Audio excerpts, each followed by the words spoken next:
High বন্ধুরা, তোমরা সবাই কেমন আছো? আশা করি তোমরা সবাই ভালো আছো আর আমিও খুব ভালো আছি। তো আমি আবারও একটা নতুন ভিডিও নিয়ে তোমাদের কাছে হাজির হয়েছি। তো আজ আমি তোমাদের দেখাবো ডিম পনির রেসিপি। তার জন্য লাগছে ডিম আর জিরে গুঁড়ো, ধনে গুঁড়ো, হলুদ গুঁড়ো, লঙ্কা গুঁড়ো, চাট মশলা, পনির মশলা, চিকেন মশলা, অনেক কিছু, পাঁচ মিশালি মশলা, আর লাগছে একটু সস। এর মধ্যে তোমরা টমেটোও দিতে পারো। আর লাগছে নুন, ডিম। তো দেখো, তো ডিমের মধ্যে ওই যে মশলাগুলো ছিল না, ওই মশলাগুলো দিয়ে ভালো করে ডিমগুলো ফাটিয়ে নেব।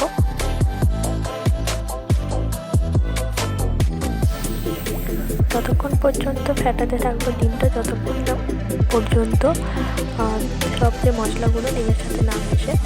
তো দেখো, আমার ডিমের সাথে মিশে গেছে মশলাটা। এরপরে আমি একদিকে নিয়ে নিয়েছি টিফিন কৌটো। তো ওই ডিম যে ফেটানো ছিল আমি ঢেলে দিলাম।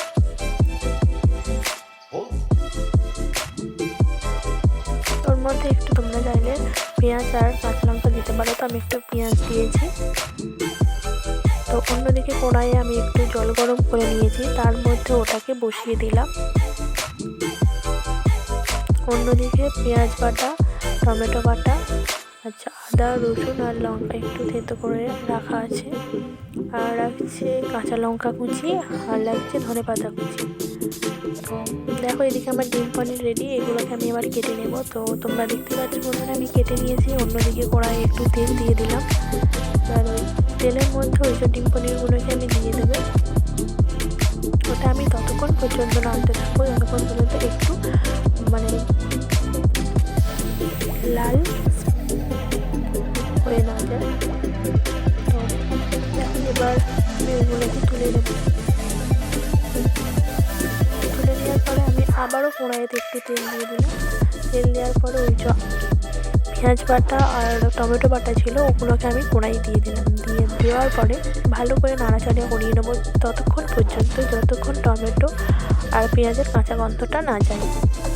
তার উপরে আমি দিয়ে দিলাম একটু পেঁয়াজ কুচি, একটু লঙ্কা কুচি দিয়ে আবারও ভালো করে নাড়াচাড়া করিয়ে নেব।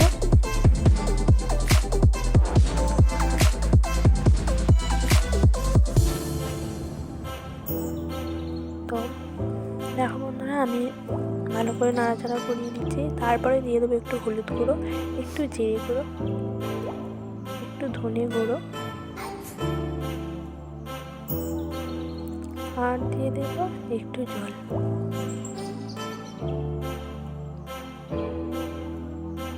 তো জল দেওয়ার পরে অল্প একটু জল দিলে যাতে মশলাটা না করে তরকারিটা দিতে হয়ে যায়, সেই জন্য সব রকম মশলা দিয়ে একটু হলেও জল দিয়ে নাড়লে ভালো হয়। তো দেখো বন্ধুরা, ওটা এক সাইড করে দিলাম। এর কারণ আমি আদা রসুনটা দিতে ভুলে গেছি, তাই জন্য ওটা আমি এক সাইড করে রেখে আর ওদিকে তেল দিয়ে আদা রসুন